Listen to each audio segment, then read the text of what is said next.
Oi pessoal, tudo bem? Bem-vindos, bem-vindas. Olha só, respira fundo, separa um espaço bem bacana, bem cuidadoso aí do seu caderno de anotações, porque nós vamos falar de um elemento muito sério, muito importante hoje nessa nossa aula para a nossa comunicação.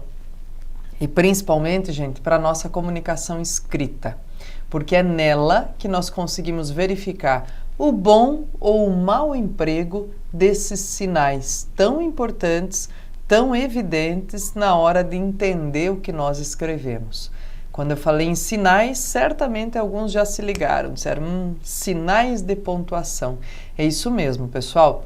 Nós vamos falar nessa nossa aula, com carinho e atenção, dos sinais de pontuação. O que eles são, para que servem, quais são os principais erros que nós cometemos, tá? Antes de ir à exemplificação, então, olha, são os eixos norteadores aí, né? Uso da pontuação. O que é, para que serve, quais são os principais erros? Pessoal, antes de ir aos exemplos e conversar sobre esses eixos de fato, eu queria aproveitar para comentar um pouquinho com vocês uma situação que é muito importante. Olha só, primeiro de tudo, né? A pontuação surgiu, gente, para nós, o uso da pontuação, né, de maneira mais evidente para as línguas consideradas línguas neolatinas, ou seja, as originadas do latim como o português, surgiu porque nós passamos a ter uma língua sintática, quer dizer, uma língua que a ordem das coisas faz diferença, né? Quem vem antes, quem vem depois, quem está antes da vírgula, quem está depois da vírgula, faz diferença. Em latim, a pontuação era algo amplamente dispensável, tanto que se forem encontrados, descobertos ainda alfarrábios de comunicação escrita, vai se perceber que ela era praticamente nula, não se usava. Por quê, pessoal? Porque era uma língua sintética, quer dizer, olha, a terminação de cada palavra já dizia a função que ela exercia no todo, no conjunto, tá? Diferentemente do que nós temos hoje. Uma mesma palavra, com o mesmo formato, pode ser tanto sujeito quanto objeto direto, né? Depende da ordem em que ela está na frase. Eles não tinham esse cuidado com a ordem, justamente porque a terminação das palavras já dizia qual é a função sintática que elas iam ocupar. E também não havia essa preocupação em finalizar, formular essa finalização de período, porque obviamente depois de um certo número de relações acabava a contingência aí, né? Então era uma coisa, vamos dizer assim, muito diferente da maneira de se comunicar, de poder relacionar as ideias do que nós temos hoje. Por isso, com o passar do tempo, gente, com a transformação das línguas em línguas mais analíticas ou sintáticas, né? Que vão acabar trazendo aí o fato de ordem das palavras fazer diferença e de a pontuação ser usada em caráter expressivo, é que aí sim os elementos de pontuação vão ganhar força, né? E vão acabar passando por transformações de aplicação, inclusive ao longo do tempo, tá? Então, dá uma olhada comigo, ó. Eu vou começar conversando com vocês sobre o uso da pontuação numa questão que apareceu no Enem, gente. E daí nós vamos falando já da ordem dos sinais e como é que eles são empregados e tudo isso de maneira mais evidente, tá? Olha o que diz no texto de apoio para a questão, gente. Jogar limpo. Argumentar não é ganhar uma discussão a qualquer preço. Convencer alguém de que algo é, antes de tudo, uma alternativa à prática de ganhar uma questão no grito ou na violência física ou não física. Não física, 2 pontos. Um político que mente descaradamente pode cativar eleitores. Uma publicidade que joga baixo pode constranger multidões a consumir um produto danoso ao ambiente. Há manipulações psicológicas não só na religião. E é comum pessoas agirem emocionalmente porque vítimas da ardilosa e cangoteira sedução. Embora a eficácia a todo preço não seja argumentar, tampouco se trata de admitir só verdades científicas. Formar opinião apenas depois de ver a demonstração e as evidências, como a ciência faz. Argumentar é matéria da vida cotidiana, uma forma de retórica, mas é um raciocínio que tenta convencer sem se tornar mero cálculo manipulativo. E pode ser rigoroso sem ser científico. Olha que interessante, pessoal, é um texto, claro, que trata aí dos poderes que tem a argumentação no nosso cotidiano, né? Como ela se dá, como ela deve ser algo respeitado também, né? Por nós nas discussões que nós travamos com as pessoas, sejam elas mais sérias ou não, mais simples ou mais complexas. Agora, olha só, do que é a questão que nós vamos resolver? Olha o que diz. No fragmento, opta-se por uma construção linguística bastante diferente em relação aos padrões normalmente empregados na escrita. Trata-se da frase não física, dois pontos. Ó, o que aconteceu? Nesse contexto, a escolha por se representar por extenso sinal de pontuação, né? A escolha por fazer por extenso, que deveria ser utilizado. O que ela faz, gente? Pensa comigo, ó. Olha lá no texto como é que vai aparecer isso. Opa, aqui, ó. Diz assim: a prática de ganhar uma questão no grito ou na violência física, ou não física. Não física, dois pontos. Opa, vamos ver. O que ela faz aqui? Atenção.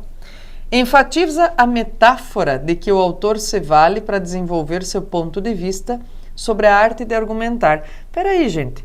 Ele estava usando metáfora ou exemplo concreto? Era exemplo concreto, não era metáfora não, né? Diz respeito a um recurso de metalinguagem, ou seja, da linguagem explicando a si própria, evidenciando as relações e as estruturas presentes no enunciado. É isso? Ele está usando os dois pontos por extenso para explicar a pontuação?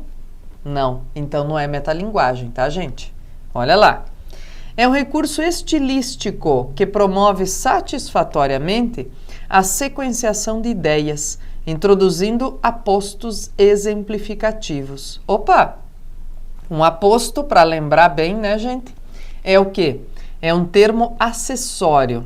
E um termo acessório pode ser usado justamente para dar efeito estilístico. Mais ainda, quando em vez de usar a pontuação como se espera que eu o faça, pelo emprego dos sinais, eu descrevo esses sinais por extenso. Boa ideia, né? Uso estilístico, gente. Vamos ver as outras. Ilustra flexibilidade na estruturação do gênero textual, a qual se concretiza no emprego da linguagem conotativa. Em algum momento ele falou em linguagem conotativa aí no texto? Ao contrário, gente, ele foi usando o tempo todo linguagem real, denotativa. Prejudica a sequência do texto, provocando estranheza no leitor, ao não desenvolver explicitamente o raciocínio a partir de argumentos. Prejudica a sequência do texto? Diz, olha, provocar estranheza pode provocar, mas isso é relacionado a não desenvolver o raciocínio a partir dos argumentos? O uso dos dois pontos, gente, não interfere na clareza dos argumentos, mas chama a atenção de maneira estilística para o emprego de um sinal de pontuação expressivo. Tá vendo? Quer dizer, pontuação, gente, não tem única e exclusivamente a funcionalidade que a gente pensa, né? De só separar as coisas ou relacioná-las sintaticamente. Pontuação expressiva tem função de significado, de fazer as coisas terem sentidos diferentes, tá?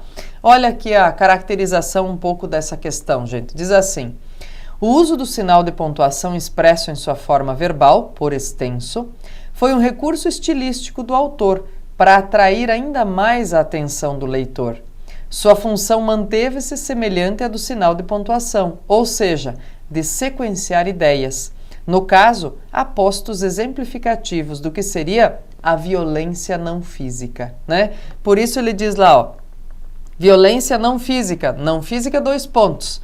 Daí vem os exemplos, tá? A partir disso, os exemplos reais, concretos, do que ele caracterizaria como violências não físicas, ok? Daí também a gente vai pensar, pessoal, quando fala em pontuação, não só em questões objetivas que promovem a análise do emprego da pontuação, mas em questões discursivas. Quando a gente está elaborando um texto, hein? O que é que o uso dos sinais de pontuação diz a respeito do nosso conhecimento sobre a língua? Dá uma olhada, eu separei um trechinho aqui de uma redação daquelas que são publicadas, às vezes consideradas como melhores redações, e eu separei um trechinho de uma redação FUVEST, daquelas consideradas as melhores, para a gente conversar um pouquinho sobre a pontuação, como ela aparece nesse trechinho, tá? Olha só, só sobre a pontuação agora, gente. Olha lá, diz assim: o coletivo em detrimento do individualismo. A sociedade ocidental contemporânea, que teve sua gênese ao longo de uma série de revoluções ocorridas nos séculos XVIII e XIX, é marcada, cada vez mais, por um espírito individualista, em que não há, de modo geral, uma preocupação para com o outro nem para com o coletivo. Ao retomar o pensamento predominante na antiguidade clássica, observa-se que havia uma clara preferência pelas ações e relações coletivas. Aristóteles, em sua obra Ética Nicômaco, preconiza que as relações humanas, como a política e a amizade, só podem ser construídas a partir do momento em que as pessoas desejem para os outros o que elas desejam para si mesmas. Nessa perspectiva, o estagirita, afirma que uma relação verdadeira só pode ser construída virtuosamente, ou seja, por meio de uma prática constante, de um meio termo entre o excesso e a falta, com a finalidade de uma atitude altruísta, ou altruística, ele diz aqui, né?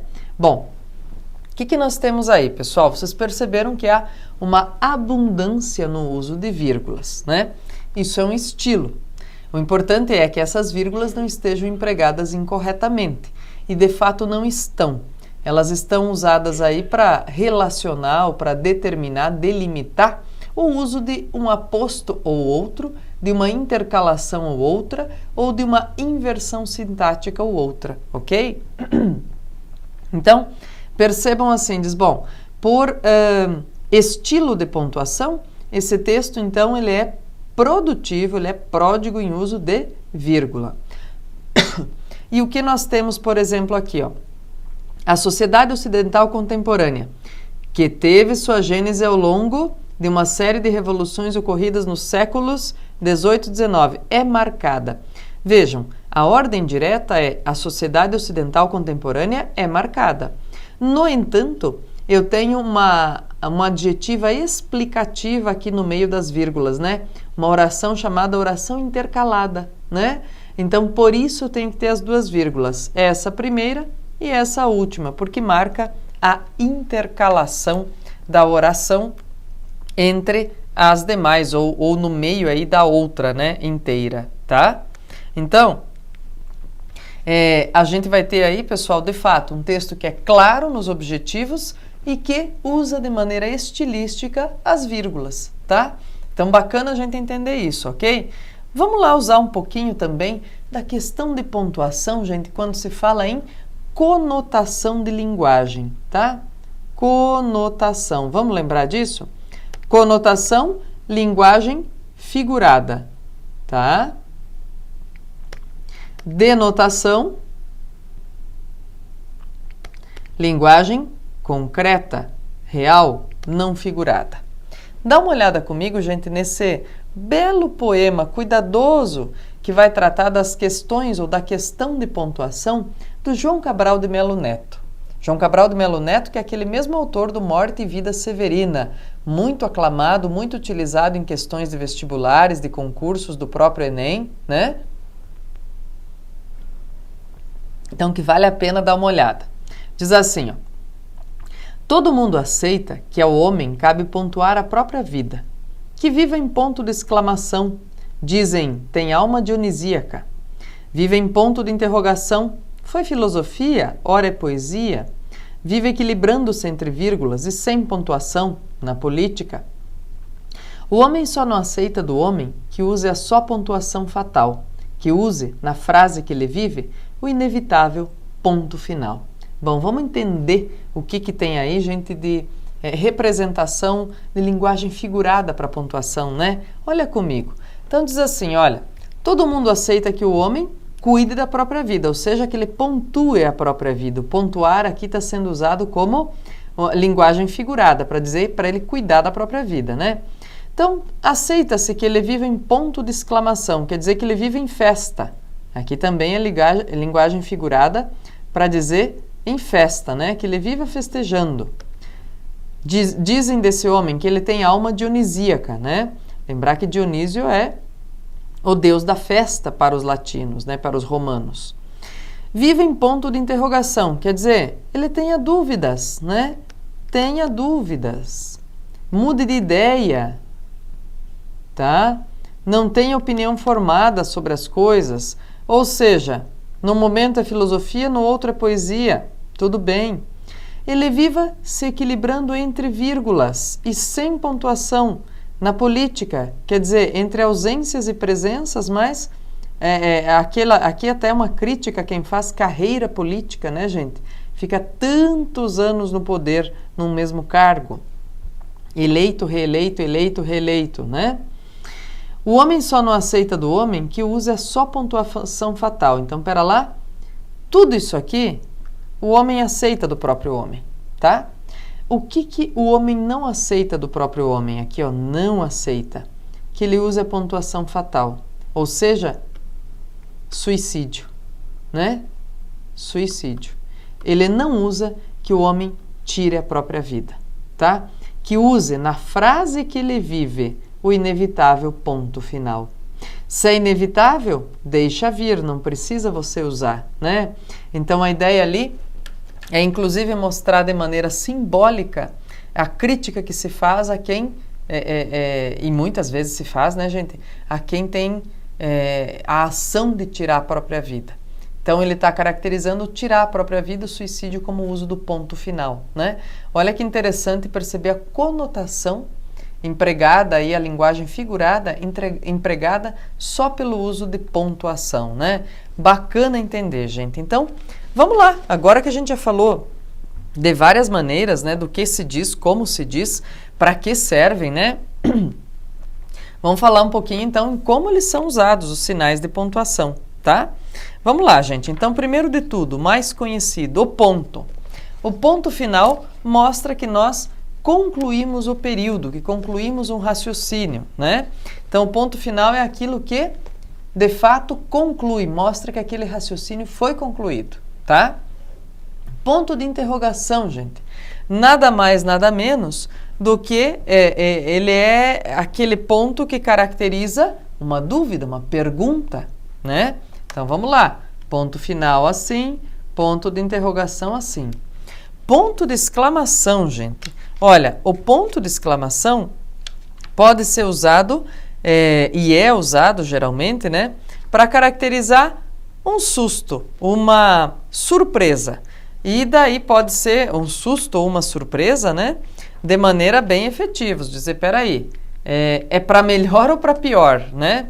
É porque, uau, eu me empolguei ou é porque, minha nossa, fica longe isso, né? Então pode ser usado a exclamação tanto para essa intenção de distanciamento quanto a intenção de ênfase, de entusiasmo, tá? 2 pontos, gente. 2 pontos vão ser usados justamente para fazer o quê? Para introduzir a fala de um interlocutor. Lembrem-se que os 2 pontos são aqueles que vêm antes do travessão no diálogo, né? Eles podem trazer isso.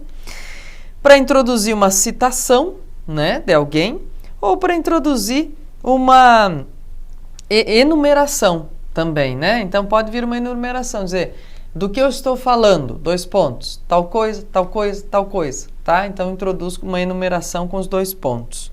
E também pode vir um esclarecimento ou uma síntese do que foi dito anteriormente, né? É o que fez, por exemplo, no esclarecimento, o texto de abertura dessa nossa aula, né? Ele disse o quê? Não física, 2 pontos. Quer dizer, veio aí a explicação, a exemplificação daquilo que ele havia se referido. O que que era essa violência não física que ele queria dizer, tá? Depois, gente, aspas. Tem vários usos, né? As aspas podem ser empregadas e elas acontecem duplas ou simples. É mais uma questão de estilo, tá, gente? Às vezes, quando já tem uma aspa dupla, por exemplo, no meio da fala de alguém citada entre aspas, tem uma palavrinha que eu quero colocar entre aspas no meio dessa fala. Eu coloco aspas simples, porque eu já tenho aspas duplas isolando a fala, tá? Mas isso é mais uma questão de estilo, não se preocupem, ok? Em diferenciar isso de maneira assim, nossa, dupla ou simples, tá bom? Mas olha só, ela pode indicar que tipo de coisa, né? O início e o fim de uma citação, então eu indico a fala de alguém aí no meio, né? Pode salientar palavras estrangeiras ou gírias, tá? É muito comum que a gente esteja escrevendo, por exemplo, e use uma palavra estrangeira para a qual nós não temos ainda forma em português ou ainda não foi aportuguesada nos dicionários, a gente usa entre aspas, né? Quando a gente está digitando, pessoal, é comum que se coloque palavra estrangeira ou gíria em itálico, né? Mas quando a gente está escrevendo, está fazendo manuscrito, não tem itálico, tá? Então, o que a gente faz? Coloca entre aspas a palavra estrangeira ou a gíria, né? É um tom elegante do texto aí, quer dizer, não é se você não colocar, vão tirar nota, né, prof? Não, mas é um tom elegante para mostrar que você sabe que aquela palavra não é da língua portuguesa, tá? Ou não está ainda categorizada como dicionarizada em língua portuguesa, ok? Ela serve também, pessoal, para dizer o quê? Ressaltar o valor significativo de uma palavra, né? Então, por exemplo, eu estou usando aquela palavra de maneira um pouco diferente, ou eu quero dar força para o jeito como eu estou usando. Coloco entre aspas. Quero ironizar alguma coisa, né? Coloco entre aspas, tá? Os travessões, velhos e bons amigos travessões, são usados para quê, pessoal? Olha só. Primeiro, eles podem ser usados para caracterizar aí o início da fala de alguém, né? Num diálogo, quando eu caracterizo aí início, então, de diálogo, fala ou mudança de, perdão, de interlocutor. Eles podem ser utilizados para dar mais ênfase, ou seja, eu posso colocá-los como isoladores para um aposto, tá? Posso usar, ok? Em vez de colocar vírgulas, posso usar um aposto entre travessões. E daí vem os nossos amigos parênteses, gente, que também podem ter essa função de isolar um aposto, tá? Posso colocar um aposto entre parênteses. Mas também eles podem ser usados para fazer indicação cênica de texto, né? Nas rubricas teatrais, quando tem assim um texto teatral, daí vem entre parênteses, Julieta sai do palco. É uma rubrica, tá indicando o que acontece aí na cena, tá? E o parêntese pode ser usado para isso, certo? Que mais, gente? Podem isolar orações subordinadas, tá? Podem introduzir formas que ficam aí em segundo plano, né? Mas que são segundos planos importantes dentro do texto, mas que sem eles a gente consegue dar cabo da informação. Então, quer dizer, tudo isso, pessoal, tem a ver com o tipo de estilo que a gente quer conferir ao texto também, ok? Dá uma olhada comigo. Bom, tem colchetes também, tem reticências, gente, tem outros sinaizinhos, mas os mais expressivos para a gente usar no texto são esses de que eu falei agora, tá bom? Então, olha só, vamos lá. Diz assim: analise o fragmento extraído de um conto machadiano intitulado Um Apólogo, pontuando-o de acordo com as regras pré-estabelecidas. Era uma vez uma agulha que disse a um novelo de linha: por que está você com esse ar, todo cheio de si, toda enrolada para fingir que vale alguma coisa neste mundo? Veja só, eu fui fazendo já a entonação necessária para a pontuação, né, gente? Mas vejam que até pelo costume tem uma vírgula que sobrou aqui, né, que acabou nem sendo retirada. Então vai lá. Era uma vez uma agulha que disse a um novelo de linha, : por quê? Ó, tá vendo a fala, hein? Está você com esse ar, toda cheia de si, vírgula, para fazer parzinho com essa outra, toda enrolada para fingir que vale alguma coisa neste mundo? Tá aqui, né? Por quê? Tá perguntando. Então tá aí a pontuação, né? Gente, Outra coisa bem importante, o uso das vírgulas, isso aqui fez um sucesso tremendo, tá? No início desta segunda década do século XXI. Foi uma campanha da Associação Brasileira de Imprensa, uma campanha em relação ao que você diz, como você pontua e como isso pode fazer diferença na hora que você quer transmitir uma mensagem, né? E isso aqui foi usado muito em muitas questões de concurso, de processo seletivo, porque de fato faz toda a diferença e foi feito de uma maneira muito expressiva, né? Então, olha, diz a vírgula pode ser uma pausa ou não. Não, espere ou não espere, né? Eu posso estar pedindo para esperar no primeiro item ou ordenando que não espere no segundo. Ela pode criar heróis.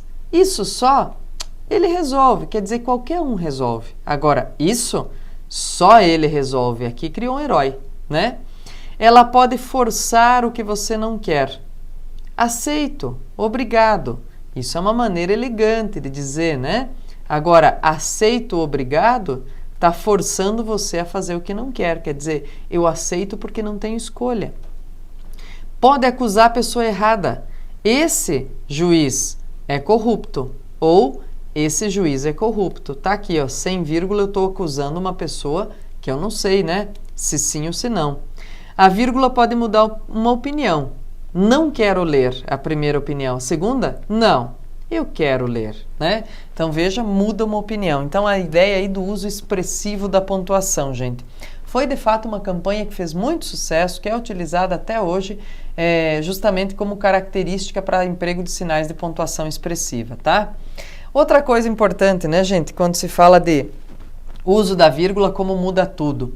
Lá, ainda antes da Copa do Mundo, muito se difundia essa hashtag não vai ter Copa, né? E o chargista aqui faz uma brincadeira, caracterizando aí,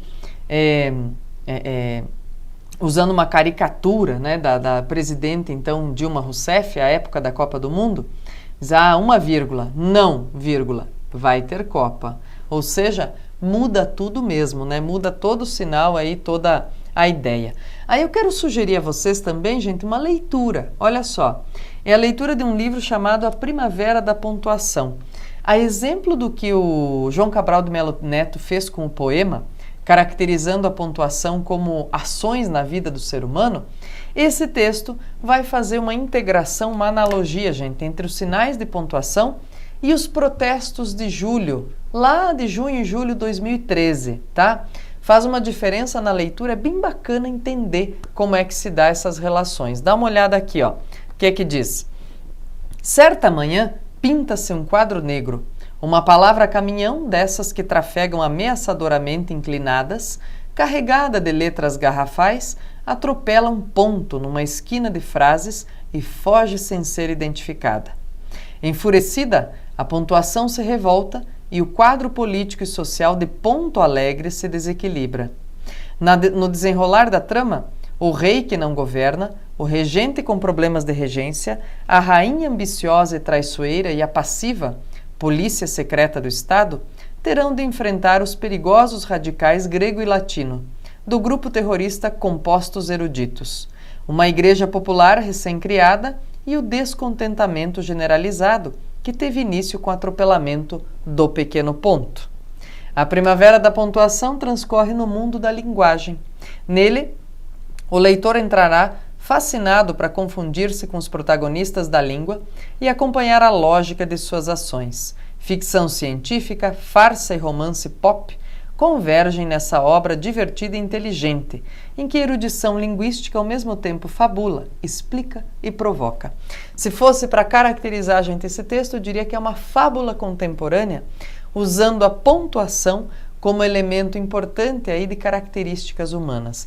Vale a pena porque a gente passa a refletir melhor sobre como usa, para que usa, de que maneira nos servem os sinais de pontuação, tá? Dá uma olhadinha. É um texto simples, curto, mas muito expressivo. Vale a pena, tá bom?